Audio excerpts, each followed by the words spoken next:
Salut tout le monde. Nous sommes fin 2025 et donc manga découverte. Comme d'habitude, s'il n'y a que certains mangas qui vous intéressent, il y a la table des matières en description et je vais peut-être la mettre là, dépendant si j'ai la flemme au montage ou pas. Du coup, commençons avec le premier manga, The Bugle Call. J'ai sûrement très mal prononcé. Au niveau du résumé, je vous la fais très courte et un peu mal, mais en gros, le personnage principal qui est lui, Lucas, c'est un orphelin qui est dans un groupe de mercenaires. Et concrètement, lui, il veut pas faire la guerre, il veut passer, il veut être musicien. Et à un moment donné, lors d'un conflit, le groupe dans lequel il est se fait défoncer et il se fait recueillir par littéralement le pape de l'univers qui accepte qu'il devienne musicien à la seule condition que d'abord il l'aide à récupérer une tour où il y a plein de connaissances, plein de savoirs. Donc là, je n'ai lu que le tome 1, mais c'est un manga qui est pas nul. Mais si je viens continuer à le lire, ça sera pas tout de suite. Même s'il y a des chances qu'elle soit une de ces lectures où mes priorités sont trop prioritaires, ou que les nouveaux mangas que je vais lire durant l'année 2026 ou plus tard vont plus m'intéresser que celui-là. On verra bien. C'est pas un mauvais manga qui part surtout de tout ce qui est conflit et de volonté de chacun. Mais voilà. C'est un manga qui peut être intéressant malgré tout. J'ai quand même passé un bon moment en lisant ce tome 1. Donc voilà. Ensuite, ça c'est un manga que j'ai adoré. Mission in the Apocalypse. Donc c'est un manga en 4 tomes. J'ai acheté les 2e et 3e tomes assez récemment. Mais mon avis ne sera que sur le tome 1 du coup. C'est un manga qui se passe dans un monde post-apocalyptique où une jeune fille vient à chercher des survivants et à désaffecter plusieurs zones. Et donc c'est un manga vraiment très bon. J'adore tout ce qui est post-apocalyptique parce que j'aime beaucoup les Dead Island, j'aime beaucoup Metro, surtout Metro Exodus. Et jusqu'à maintenant, en manga, j'avais pas trop aimé ce que j'avais lu. Il y a un manga que j'ai lu, le nom m'échappe. Je vois la jaquette, bref, vous aurez l'image au montage. Et au début, j'avais pas beaucoup aimé l'autre manga. Que celui-ci, j'ai adoré. Alors, j'ai écouté beaucoup de Caspian pendant la lecture et ça a sûrement beaucoup joué. Mais vraiment, c'est un très bon manga qui parle de bons thèmes, la solitude, plein de bons thèmes que je ne peux que vous conseiller parce que je trouve vraiment le manga très bon. C'est l'un des deux que je conseillerais parmi la très faible liste en effet que je vous présente aujourd'hui. Du coup, la suite. Alors, ce manga-là, c'est un manga un peu spécial dans le sens où, je le dis d'entrée, il n'aura pas de manga short dans la série dédiée, tout simplement parce que c'est la suite d'un jeu vidéo. C'est l'adaptation manga d'un animé qui est la suite d'un jeu.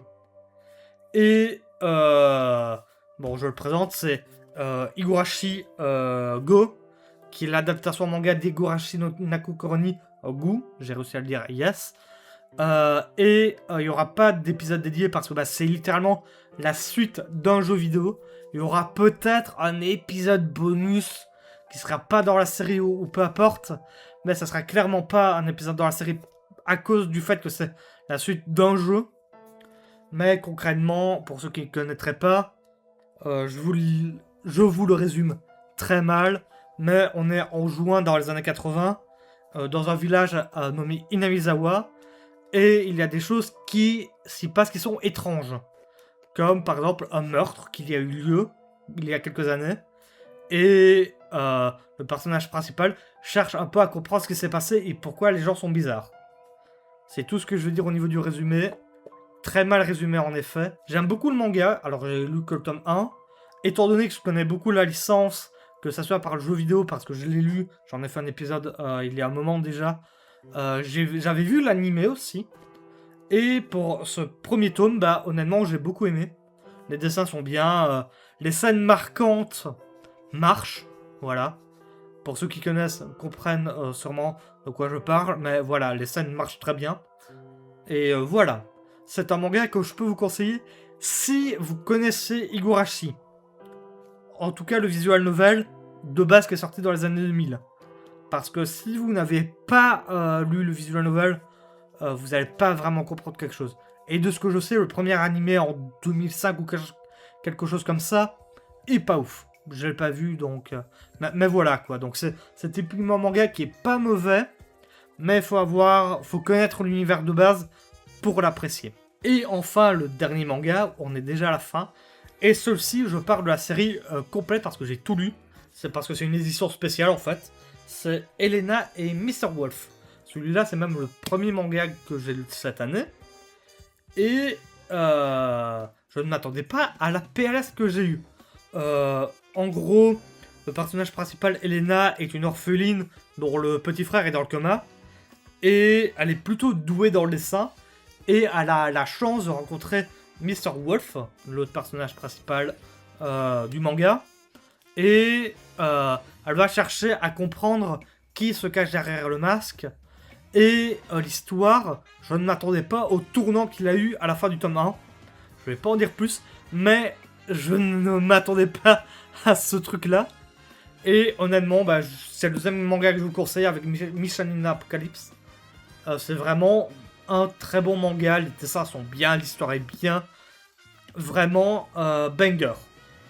Et j'ai une édition spéciale avec des trucs dedans que je n'utilise pas, mais c'est toujours cool. Sachant que c'est ma première édition spéciale en manga en 7 ans. Plutôt presque 10 ans parce que j'ai commencé en 2016. Je sais pas pourquoi je dis presque 7 ans. Je sais pas. Je suis débile. Bref, suite de la vidéo. Ce qui est pas mal. 7 ans et demi, presque 8. Donc ouais. Donc clairement, les deux mangas que je vous conseille, c'est Elena et Mr. Wolf, Mission in the Apocalypse. Sur ce, merci à vous d'avoir vu cette vidéo jusqu'au bout. N'hésitez pas à dire quel est le manga qui vous intéresse le plus parmi ceux que j'ai présentés, ainsi que les mangas que vous auriez découverts cette année. Ça peut toujours être intéressant. Et je vous dis merci à vous d'avoir vu cette vidéo jusqu'au bout. Et je vous dis à la prochaine. C'était quelqu'un.